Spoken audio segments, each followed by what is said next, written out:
So now we think that number two could be something that Con could say. I am bringing in my knowledge from previous chapters that we've read together. And when they eventually found the den in the first place, Con was really, really reluctant, really hesitant to even go in the den because she was scared, because people had previously lived there, that they would come back. She was also scared that she was going to get eaten. So there's me thinking back to things that we've previously read, and that's what you need to do as well when you're having your own go.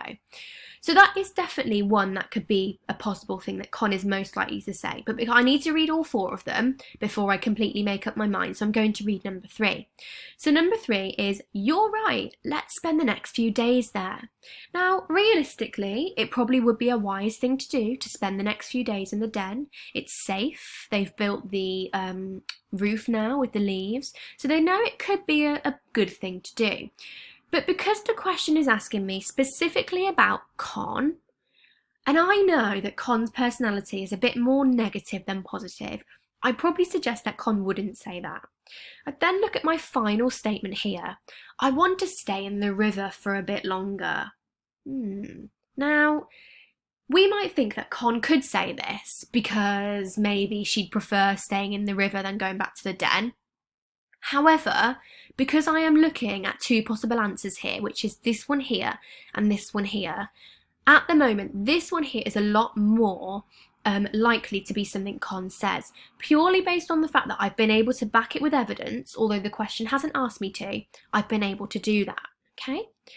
And because it says tick one box, I'm only ticking the one that I find most likely. So my decision is going to be ticking this second box here. There's no way I'm not going back there in case we get eaten, because that is the one that I can physically, because I know Con as a character in a book, I'm now imagining her saying this too. So, your task today, you are going to get your resource pack with the 2 pages that we've read today. And you are going to get 2 questions that I want you to make a prediction based on the evidence. The predictions will only be based on what we've read today in today's session, so you'll be able to find evidence from those pages that are attached in your resource document, okay? As a final plenary, I just want you to think of these 2 questions. The first one, what does it mean to make a prediction?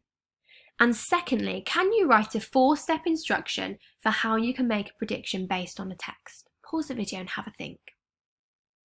Okay, really great listening again, Year 4. Well done. Really looking forward to seeing all your fantastic predictions. I will see you in our next lesson. Have a lovely rest of the afternoon. Bye, Year 4.